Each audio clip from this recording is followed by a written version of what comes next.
Hey guys, welcome back to our channel. In a short tutorial video, I'm going to show you how you can send a new message or direct message to multiple users in your Slack workspace really quickly. It is mind-blowingly simple, guys, and you can do that without any technical skills whatsoever. So drop a like and now let us get started. Alright, so head over to Slack, log into your account, either through the Slack app or through the web application. Select the workspace you would like to join here in the top left corner.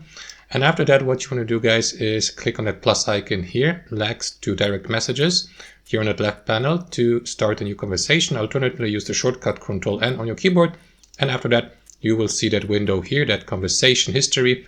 So what you want to do, guys, is simply enter the name of the given user here. Simply add an @ sign here. And after that, enter the name of the given user or select it from that list. So let me add, for example, the Slack bot and that user here as well. So that's basically it, guys. After that, you will be given the opportunity to send your direct message to these selected users all at the same time. And that's basically it, guys. That's how we do it. Thanks for watching. I hope you got some value from this tutorial and we'll see you next time on our channel.